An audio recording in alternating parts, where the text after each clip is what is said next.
George Strickland, and I'm here with John Chung of the John Chung Institute of Tae Kwon Do. Mr. Chung, where did it all begin for you?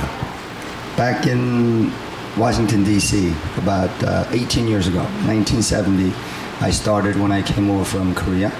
And I guess it was something that I've always wanted to do. And I finally got my wish, and here I am. Who was your early instructor? Of course, the infamous Mr. Jun Lee. And he's known as the father of United States Taekwondo. And of course, he's my uncle in the family, that helped a lot too. So that's where I got all started. Tell us a little bit about the regimen at your school here, what you're emphasizing and teaching the students. Well, the philosophy of any martial art, whether it's Taekwondo, Karate, Kung Fu, is a self-discipline, and of course the self-defense. One thing that I do emphasize a lot in my school is the physical fitness, and one of the most things that I probably emphasize more than any other style or school is safety. I always say when you're having fun, you get carried away. So that is another thing that I do emphasize. But you can say it's physical fitness and self-defense. I'm here with Willie Key, who's an instructor here at the John Chung Institute. Willie, tell us a little bit about the regimen here. Well, the regimen at the John Chung Institute is a very efficient system, and it's based on one class after another, and including the head instructor, John Chung, teaches a class, most of the classes. So we get full knowledge of his experience, and we get to accomplish our goals much quicker. How long have you been studying here? Well, I transferred here from Okinawa Karate School. I'm going to my second year here, and all in total I have about 8 years of experience. I've been a black belt for almost 2 years, and I hope to continue. I'm talking to John Kiernan. John, how long have you been taking Taekwondo? I've been taking Taekwondo at the school for 2.5 years now. I took another form of martial arts about 9 months before I got here, and I spent a lot of time at various health clubs. But this I found to be, I lost more weight here, I got in better shape, and the side benefit, of course, is making a lot of nice friends. What is it that you feel when you're going through your forms about Taekwondo? What does it relate to you? It's a form of discipline, but also it's like a graceful dance almost. But it's a form of supreme self-control, that you can make your body do things that you never thought possible. But with enough practice, we can try to assimilate that. Do you go to tournaments in Spa? Yeah, I attended a tournament at the Felt Forum in March. In May, I went to Atlantic City. In August, I went to Washington, D.C. And how did you do in those tournaments? I took third place in sparring in Felt Forum. I took second place in Atlantic City. And there was another tournament I went to in Stony Brook University, which I took a second place in July. What divisions did you compete in these tournaments? All the tournaments I competed in a division they call the senior division or executive division, which is 37 years and older, and split it usually into about 3 groups. So you must really enjoy the sparring aspect of Taekwondo. I love sparring. Out of all the aspects, I enjoy it the most. We can get a good workout, nobody gets hurt, and shake hands when it's all over and have a good time. As far as your future goes, what are your plans? I'd like to stay with Sabanim John and Sabanim Howard Chung and stay with this school and hopefully teach someday if it's possible. Sparring here is used with sparring equipment, and it's very, very educational and scientific way that we do it here. So we have the students group up in a way, so when they go out there, the main objective is not to go out there and kill each other. It's a very well-controlled manner. That's why the instructor's out there. He's helping out, showing everybody which right ways to place your techniques. Not to hurt anybody, but really to have fun and a more of a learning experience, which is what I feel. And that's what I enjoy about teaching. You go out there and you show somebody to do something. You teach them, and you work with them, and when you see them do it right, that's what makes the whole thing worthwhile about teaching. And then just seeing them when they get out there, being able to use what they've been taught in the sparring situation. Tell us about the sparring that you're teaching your students, what we were watching tonight. Well, the sparring that we do here at the beginner stage, they go through step by step. We don't just go out and throw people in and have them spar. We teach them how to spar. That's the most important thing. Okay? And so therefore, when they actually get in there to spar, they're not afraid. We don't actually have the students sparring until, I would say, about good 8 to 12 months of training. So by that time, they're itching to spar. We wear all the protective gears, such as headgear, mouth guard, rib guard, hand, foot gear, groin protector, shin pads, arm pads. Sounds like going to a war, but like I said, when you're having fun, you get carried away. So therefore, you go out there, you try the techniques, you're not afraid to try the techniques, which is the most important thing. So if they do make a mistake, they don't go home all bruised up. And I do have a lot of young kids and also professionals in the school, and it is very important that they don't get injured. Okay? Things that happen are like, usually a bloody nose or something like that. But as far as serious injury, not like back in old days, where you make a light contact and you get 10, 20 stitches. It's not like that. Tell us what form you're going to do for us right now. Well, this is a combination of both traditional as well as more modern martial art. This is a form that I put together to compete in the open circuit. And I guess you can say it's kind of winning form. I won the world title in 1981 and in forms, and also I won it also in fighting as well. But that was back in 1983 in London, England. But the forms that I do are both traditional as well as modern, therefore it attracts all the judges. And I think that's why it is very important that you have both solid basics in both sides, and that's what I'm going to be performing. So you'll see a lot of the traditional techniques, basic kicks, as well as flares, fancy kicks, and that's the whole idea as far as competing. You're not just competing, but you're also performing as well. So you have to impress the judges as well as the audience. But most important is something that you do for yourself as an individual. And this is something that I put together. So it's sort of like my personal form. It's like my world champion form.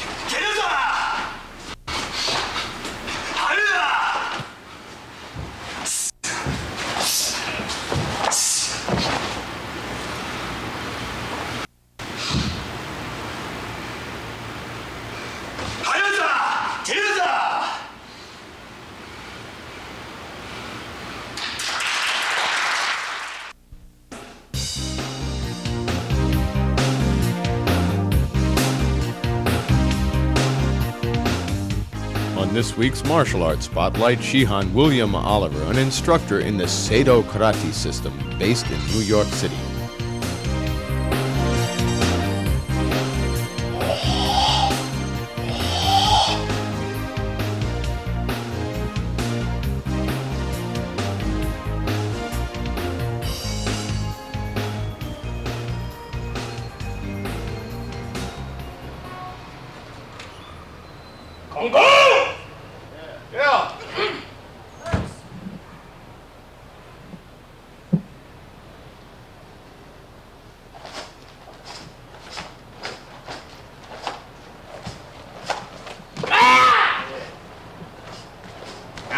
In early life, I found out what I wanted to do, and I put all my energy into that, which was karate. I don't know how it happened as far as like being a top tournament fighter in form competition, but my whole goal was to get out there and show people that that anyone can do it if you really set your mind to doing it. That's what I put all my energy into, is being a good karate instructor and being a good competitor and teaching the right art. And that dedication, I think, is the main thing. You got to be dedicated to do anything in life, if it's karate or your job or whatever. You got to put in the time and the dedication. and that's what I did. So I guess one thing set up the next thing. That's what made me successful. It's not like it's not the money. The whole thing about it is that it's something that I love to do. That's why I stuck with it so long.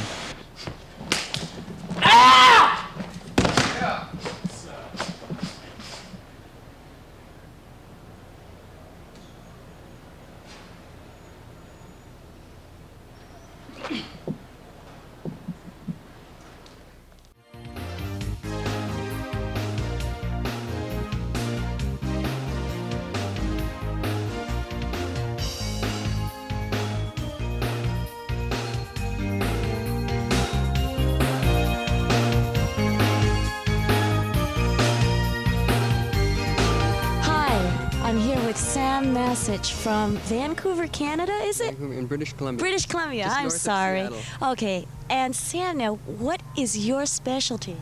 In this Chinese martial arts, it's Tai Chi Chuan, or Tai Chi, it's commonly known as. What is the difference between that and something else that we saw today, the modern wushu?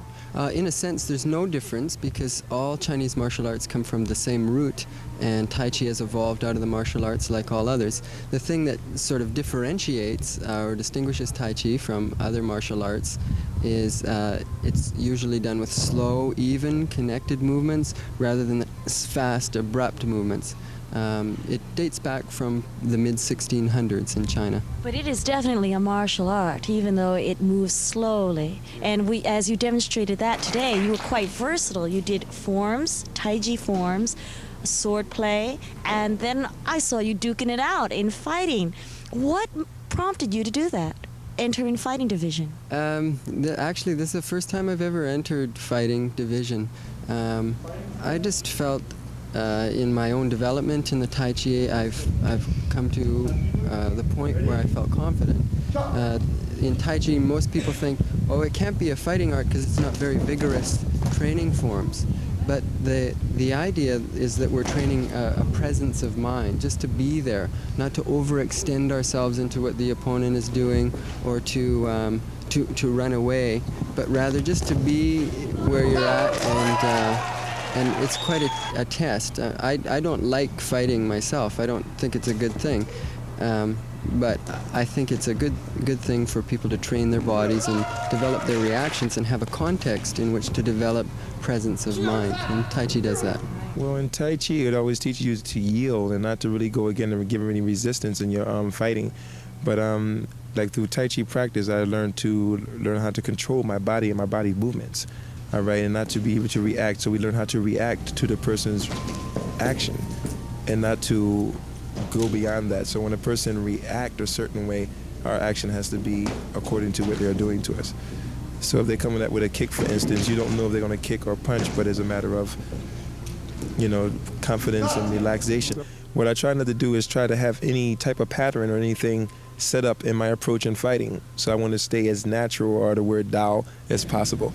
All right, and to be able to accept any energy that comes. So we want to take the focus to be really broad and not to really put your mind on any particular part of the person's body, but to look at the whole room, in other words, because it's saying like, in instance, if you have more than one attacker, all right, if you only learn how to focus on one area, you might miss what's around you, so you have to have a broad vision, which is very important in martial art fighting, and to, keep that focus is the most important thing.